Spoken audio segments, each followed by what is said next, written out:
त्यांचा एक्सरे पण आहे याच्यात आणि एक्सरेची थोडंसं लागल्यानंतर एक्सरे सिटी स्कॅन करून तर तुम्हाला पक्क निदान आलं ना डॉक्टरला काय करायचं तरी पण एवढी मोठी चूक होते म्हणजे डॉक्टर करतात काय अर्धा ही अशी घटना झाली. आता त्या मुलगाचं तर संपलंय त्याला काहीच करू शकत नाही त्याला मम्मी शिवाय एक मिनिट राहणार नाही तो आता ही जी घटना झाली याच्यामुळे माझा मुलगा संपलाय तो पण संपलाय मी पण संपणार आहे 2-3 दिवसात. माझं नाव राहुल देवदास गई आहे. मी राहणार दादुलगाव तालुका जळगाव जामोद जिल्हा बुलढाणा राहत आहे. इथं कंपनीत काम करतो रांजणगावात राहतो शेळके वस्तीला सागरलांड यांच्या बिल्डिंगमध्ये. गेल्या 7-8 वर्षापासून मी तिथंच आहे आणि जाबीला सिक्युरिटीमध्ये काम करतो सुपरवायझरमध्ये. तर माझ्याकडे हॉस्पिटलला आलो मी 4 तारखेला माझ्या मुलाला घेऊन संध्याकाळी 5:30 वाजता वाचलेला गेलो. तिथं माझ्या मुलाची ट्रीटमेंट केली त्याला ताप आलेला होता. त्यानंतर मग मी वाचलेला इकडे ट्रीटमेंट करून 6:30 वाजता निघलो तर 7 वाजता इथे एक इलेक्ट्रिक वस्तू भेटतात घोड नदी म्हणून काहीतरी तिथं थांबलोय रस्त्याच्या किनाऱ्याला साईडला आणि वाईफला म्हटलं जे मशीन रिपेअर करायला टाकलेलं ते लगेच घेऊन येतो गाडीवरच बसतो. मुलगा उतरलाय खायला त्याच्या मागे बायको उतरली बायको फक्त एक पाऊल टाकली तर फक्त खुंब्यावर पडली. इथं फ्रॅक्चर झालं या हिशोबानं मी जवळचं हॉस्पिटल म्हणून मला बोर्ड दिसला लगेच कोडपे मल्टीनॅशनल म्हणून म्हटलं थोडंसं लागेल लगेच बघू काय आहे तर त्यांनी गेल्यानंतर सांगितले एक्सरे काढा त्यानंतर सिटी स्कॅन केला. सिटी स्कॅनच्या रिपोर्टला पण 11 वाजता येणार आहे म्हटले. त्यानंतर तिथं मला ते स्वप्नील म्हणून काहीतरी सरनेम आहे त्यांचं ते दिसले.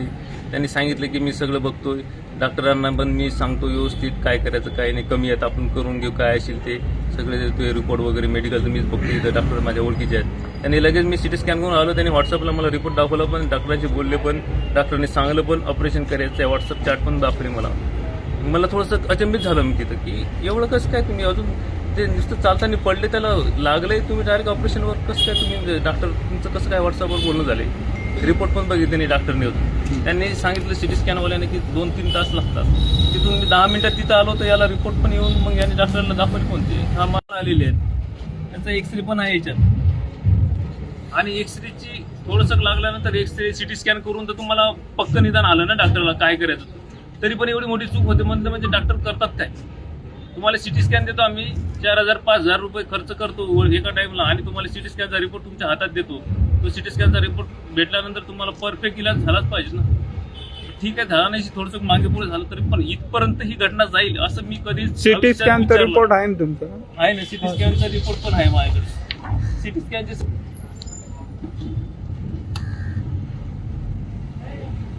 सिटी स्कॅन काढले मी लगेच कोणतीही नाकारला त्याला लगेच सिटी स्कॅन सांगितले सिटी स्कॅन केले. एवढे पैसे खर्च करून डॉक्टरच्या सांगण्यानुसार जे सांगतात तेच आम्ही करतो तरी जर एवढी मोठी जर घटना होती तर याच्यावर कुठेतरी निर्बंध आले पाहिजे कुठेतरी सखोल चौकशी झाली पाहिजे सगळ्या डॉक्टर लोकांची स्टाफची. याच्यात कोणीतरी सामील तर नाही काही एवढे मोठे पैसे घेऊन ते काय वापरतात नेमकं त्यांचे सगळे इक्विपमेंट पण चेक व्हायला पाहिजेत.